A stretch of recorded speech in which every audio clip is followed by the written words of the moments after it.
Hello everyone! Welcome to today's video! A couple years ago, after I bought the Mr. Rogers kit, I found a different crochet kit at my local craft store, and I bought that one. I had plans to use that kit for a different set of video ideas, but I never ended up using it because I ran out of steam for that particular idea. So it's pretty much just been sitting on my floor ever since. The kit also actually held up the iPad before I got the tablet stand for the first couple Mr. Rogers videos because it just happened to be the perfect height. Anyway, fast forward to about a couple days ago, and I was looking at the craft tour website again because I was just curious about what type of tours that they had, and they had the perfect tour. And I signed up. So I'm going to go on this tour. So I'm going to go on this international trip, despite being in the process of planning a different international trip to another continent. So in February, I'm going to be going to Kenya. And there's going to be a slight knitting connection. It's not as strong of a knitting connection as the Ireland trip was. There is promises of a knitting designer to be on the Kenya trip, while also there's going to be a trip promised to a spinning and weaving facility. Although I did learn from the Ireland trip, it's not great to hold on too tightly to one particular part of the itinerary because things can change. But the one thing they did promise was 5 safari trips. Which means there's probably going to be at least one, yeah?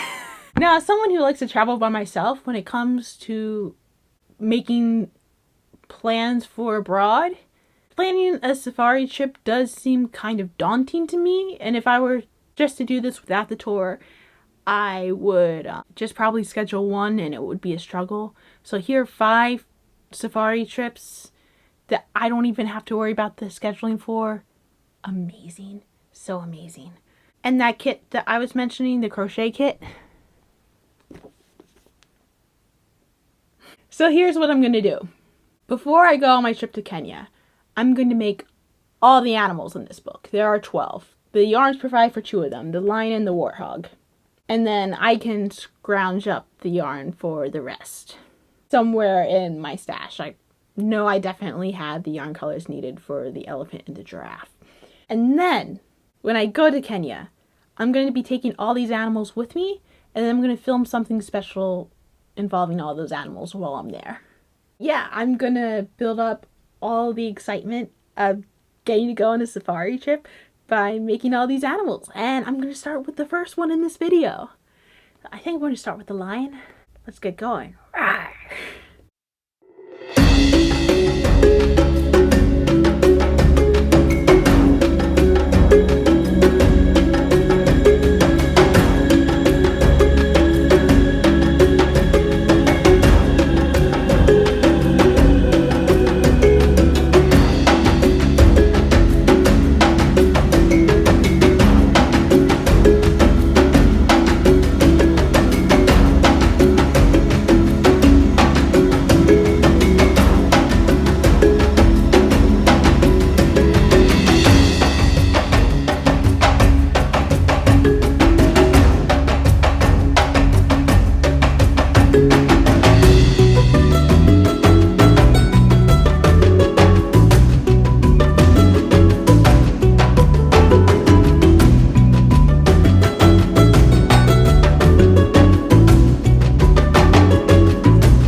I finished the lion. Look at that cutie. Oh my gosh. With the little tail and stands pretty like that.